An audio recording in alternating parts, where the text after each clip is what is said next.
السلام علیکم ورحمۃ اللہ وبرکاتہ۔ ابن سینا دارالعلاج اینڈ ریسرچ سینٹر کے یوٹیوب چینل ہربلسٹ ٹی وی 786 سے میں ہوں آپ کا میزبان حکیم اے ایس باسر۔ دوستو، انسانی جلد اللہ تعالیٰ کی ایک بہت بڑی نعمت ہے جو انسان کو موسمی اثرات سے انسان کے اندرونی اعضاء کی حفاظت کرتی ہے۔ یہی جلد اگر خراب ہو جائے کسی حادثے کی وجہ سے یا اندرونی طور پر خون کے اندر افراط و تفریط کی وجہ سے، خون کے اجزاء میں کسی چیز کی کمی اور بیشی کی وجہ سے اگر جسم کی جلد خراب ہونے لگ جائے، مختلف قسم کے جلدی امراض پیدا ہونے لگ جائیں، تو ایک طرف جسم کا حسن ختم ہو جاتا ہے تو دوسری طرف انسان کی صحت جو ہے وہ زیادہ خطرے میں پڑ جاتی ہے۔ انسان کے انٹرنل آرگنز، انسان کا ڈھانچہ ہے یا اور دوسرے بہت سارے امراض انسان کو لاحق ہونا شروع ہو جاتے ہیں۔ تو آج ہم آپ کو بتانے والے ہیں ایک ایسی ہی جڑی بوٹی جو کہ ہمارے اپنے ہی علاقے پنجاب میں پائی جاتی ہے، پنجاب کے کھیتوں میں، کھلیانوں میں، فصلوں میں پائی جاتی ہے، لیکن ہم لوگ اس کی افادیت سے، اس کے فائدے سے بالکل ناواقف ہیں۔ انتہائی قیمتی جڑی بوٹی ہے۔ آؤ ہم آپ کو لیے چلتے ہیں کھیتوں میں، جہاں ہم آپ کو اس جڑی بوٹی کے بارے میں اور اس سے بننے والے جلدی امراض، کوڑ، جزام، آتشک وغیرہ، برس وغیرہ کے جو استعمال ہونے والا نسخہ ہے، اس کے بارے میں ہم آپ کو بتاتے ہیں کہ یہ کس طرح آپ نے بنانی ہے اور کس طرح آپ نے استعمال کرنی ہے، اس کے فائدے۔ جی دوستو، تو ہم موجود ہیں فیلڈ میں۔ یہاں ہم آپ کو دکھائیں گے ہرن کھری۔ آج ہم آپ کو ہرن کھری کا تعارف کروانا چاہ رہے ہیں۔ یہ بیل ہے، انار کے پودے کے اوپر لگی ہوئی ہے ہرن کھری۔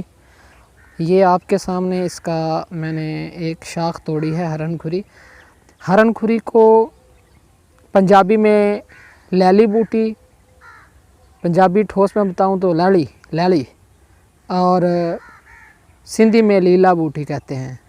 یہ ہرن کھری اس کا طبی نام ہے۔ اس کے جو پتے ہیں یہ ہرن کے کھر کی طرح کے ہوتے ہیں، اسی نسبت سے اس کو ہرن کھری کہا جاتا ہے۔ یہ جزام اور کوڑ اور جلدی امراض، آتشک، برس وغیرہ میں بہت زیادہ استعمال کی جاتی ہے۔ یہ اس کا ذائقہ انتہائی کڑوا اور کسیلا تلخ کڑوا ہوتا ہے، اور اس کا جو آپ کو بتاتے ہیں جی، اس کا مزاج جو ہے وہ گرم خشک ہے، گرم خشک ہے اس کا مزاج۔ یہ بلغمی اور صداوی امراض جسم کے اندر جو فساد پیدا کرتے ہیں، جلد کے اوپر مختلف جلدی امراض پیدا کرنے والے جو جراثیم ہیں، ان کا خاتمہ کرتی ہے جسم میں سے ہرن کھری اس کا نام ہے۔ تو میں امید کرتا ہوں کہ یہ پہچان آپ نے کر لی ہوگی اور آپ کو ہمارا آج کا یہ ویڈیو سیگمنٹ پسند آیا ہوگا۔ یہ اس کا پتہ ہے جی ہرن کھری کا۔ ہرن کھری کا مشہور نسخہ بھی میں آپ کو بتاتا چلوں کہ ہرن کھری جو ہے وہ اس کو آپ نے توڑ کر سائے میں سکھا لینا ہے، اور اس کے برابر وزن کالی مرچ اور نیم کی چھال، کالی مرچ، نیم کی چھال اور گلو بھی چھاؤں میں سکھائی ہوئی برابر وزن اس میں ڈال کر آپ نے سفوف بنا لینا ہے۔ انتہائی کڑوا ہے۔ دو طریقے ہیں کھانے کے۔ ایک طریقہ یہ ہے کہ آپ اس کا کیپسول بھر لیں 500 mg کا، اور دوسرا طریقہ یہ ہے کہ آپ اس کو شہد کی مدد سے گولیاں بنا لیں۔ تو جو طریقہ آپ کو مناسب لگے اس طریقے سے بنا کر آپ استعمال خود کریں، اور اگر کسی کو ددر، چنبل، جلدی امراض، آتشک، برس، کوہڑ، جزام وغیرہ کا مسئلہ ہے تو وہ بھی اس کو استعمال کر سکتا ہے۔